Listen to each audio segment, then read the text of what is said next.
Okay, so this is the Solon-One 25, driving all the LED and fluorescent light bulbs I could find on hand. And it is a real little workhorse. You know, it is actually what's providing all the light in the downstairs of my house at this time. Hey birds, say hi. Wave, Lucky. Wave. Good girl. Okay, so let's start with the panel. This is a semi-flexible solar panel, and I first used one of these on a conversion for my children's little electric car, and it's held up great. So it's just a great choice. Because it's semi-flexible, it doesn't have a glass top, it's not going to shatter and send glass. If you throw this in the Jeep to go camping, you don't need to worry about this shattering. It's lightweight, it's thin, and it's very durable, so it's just made a great choice. Okay, so moving on to the frame. This is furniture grade PVC, and this makes a great choice because it's easily accessible to people all over the place. It's readily available, and the furniture grade PVC is a very nice look to it. So Google furniture grade PVC if you want to learn more about that.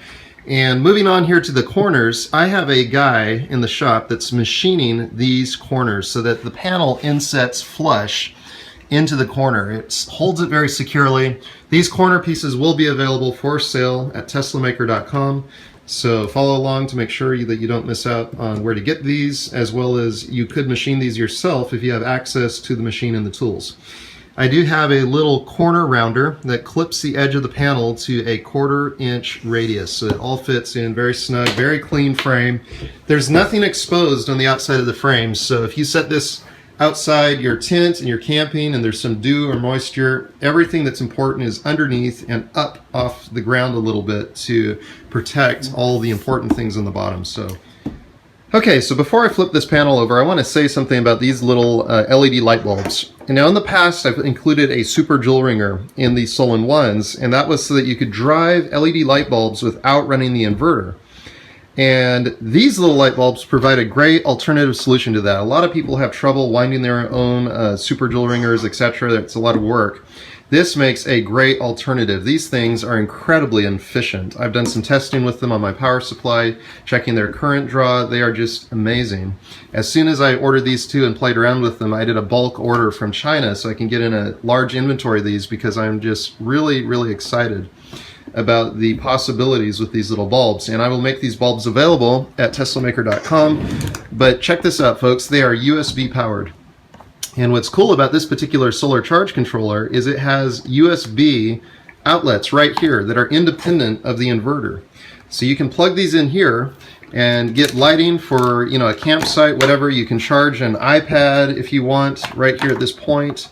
And it just makes a great little USB power source. And what's cool about having it on the solar charge controller is it still protects your batteries. This will not allow the batteries to discharge below 11 volts, which is in the range of the lithium iron phosphate batteries. So it just makes a great solution for powering loads without having to run the inverter. Okay, so we're out here in the sunshine and we've got the solar charge controller here, and I want to go over some of its features. This is a really nice solar charge controller in that it has an LED green light here to show you that it's charging. It's got a lot of cool little icons, but some of the really neat things I like are like the voltage.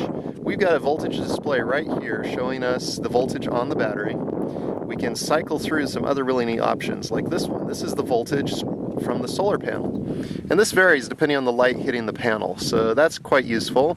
Over here we've got the amperage coming in. So right now it's at 0.8 to 0.9 amps. So basically an amp coming in right now. We can cycle through a few other things here. It's in the 24-hour mode. That means that this will work 24 hours a day. There's some other ways you can program this so that you could have some outside lighting that comes on only at night. And then this would turn off to load during the daytime. But that, of course, for Solon-One is disabled. Here we've got our load, which right now is 0. Now if I flip on the inverter, you'll see a little bit of load on here, 1/3 of an amp, until the inverter settles down and goes into its no load mode, in which case it's so light it doesn't even show up on the display. Another reason I love this inverter.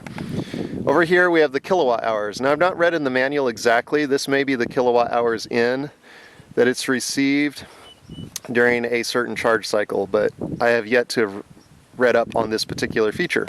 But all in all, I'm really happy with the features. Not only having the USB ports here for driving the USB lighting or charging, but just to have all this information right here that you can just glance at and look at. It's really nice. So testing will determine whether or not this solar charge controller works as well as others I've used in the past. So far I'm very happy with it, and if it continues to perform as it seems to be performing currently, this will probably be the charger that I utilize on all of these SolIn-One 25 units.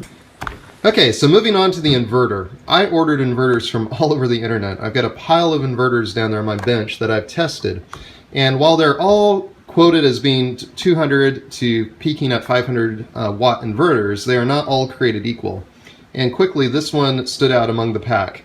And what makes this one unique is its no load current draw was tested at 136 milliamps. And that just really impressed me, because if you're out, say, building a tree house with your kids, and you run a jigsaw or something, you cut a board, you drill a few holes, then it's sitting there in the sun. You don't want an inverter that's burning half an amp or a quarter amp doing nothing. You want to be capturing the sunlight, building up energy in your batteries for the next cut. Well, this inverter with that very low current draw in a no-load state is going to just work great for that. Now beyond that, be sure to watch at the end of this video where I test different things. A 6-inch grinder, my drill press, jigsaws. This inverter is up to the task. It's a 250 watt inverter. It peaks at 500 watts, and it just in every way seems to be a perfect inverter for this particular design. Now I will say that if you live overseas and you need a different inverter, this particular design of this kit will allow you to choose different inverters and to place them here. This is really just a double-sided adhesive tape that I've used on hexacopters, etc. It's a really strong outdoor quality double-sided adhesive, and it holds this on here great. But if you do need to remove it or work on it for any reason, it's possible, and it doesn't damage the solar panel. Okay, so at this point, some of you probably have a really big question as to where are the batteries? Well, the batteries are inside these edge tubes. And the reason that's so exciting to me is that puts them away from the heat and out here in a white tube, so they will stay cool in the sunlight. And it really balances out nice. It makes a great handle for carrying the unit. And the battery capacity is the same as the previous SolIn-One. So it really is a 20 amp hour, 12 volt style lithium iron phosphate battery. And it's capable of 256 watt hours.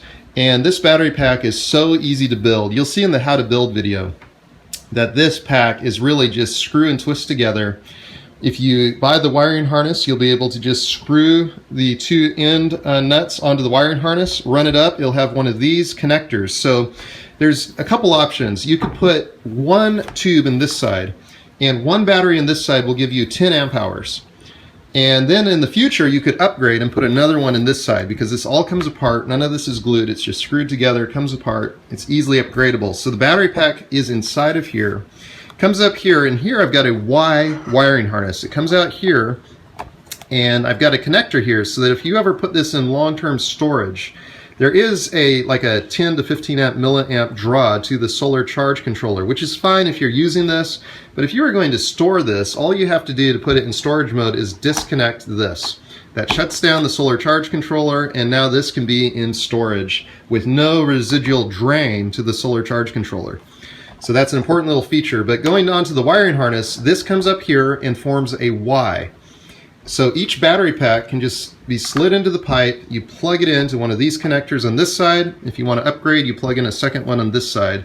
And that's really it. That's your battery pack. These are very amazing batteries. They're spec'd at 780 watt load continuous in this arrangement with a peak of 2,000 plus watts out. So we are well under the battery's rating. I think it's at 2,000 charge discharge cycles. It's still something like 80% life. So I'm really excited about the battery. Now, when I get into the how to build video, I'll go over some of the details of the battery, some of the choices I made, and the way this thing is assembled. But anyway, it makes a clean build. Everything is inset below the frame, so nothing's sticking out. I really like having stuff protected from the elements. You can put a little shorty extension cord here that you can pop out if you want, or even keep all the plugs. You can put a small power strip in here. and flip this thing over, and it's all out of the sunshine, out of the any dew that may arise in the morning, etc. So anyway, that's pretty much the overall. Check out the clips here on the rest of this video on the different loads this thing can drive. Be sure to follow along as I bring these into production and make these available, as well as how to build and all of the other good stuff. So all right folks, let's all keep experimenting.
Here's a neat one. This is the voltage of the solar panel. So how much voltage is coming in through the solar panel. Right now it's at 0 because it's face down the table, but watch this.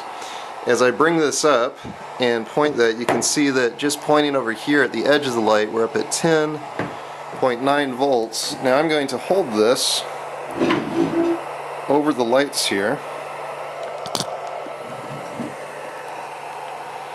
and you can see it's 12.6, 12.9, almost 13, 13.2. I'm just holding it with one hand up here near the lights.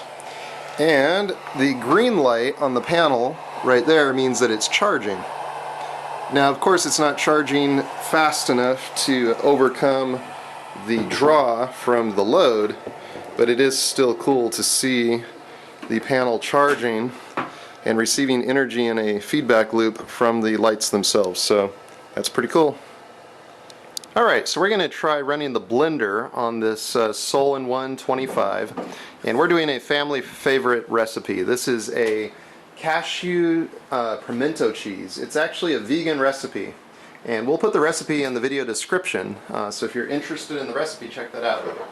So I will flip this over. The inverter's already on here, and we'll plug in the blender. Let's fire it up.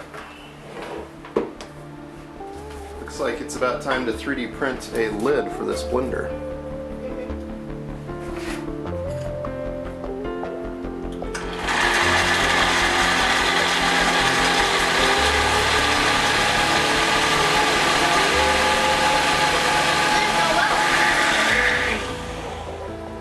Alright, that looks great.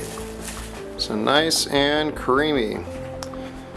And the inverter is not even warm. And it does have very active cooling, so if it did start to get hot, it would have cooled down. But very nice. I'm quite impressed. Definitely adds to the functionality.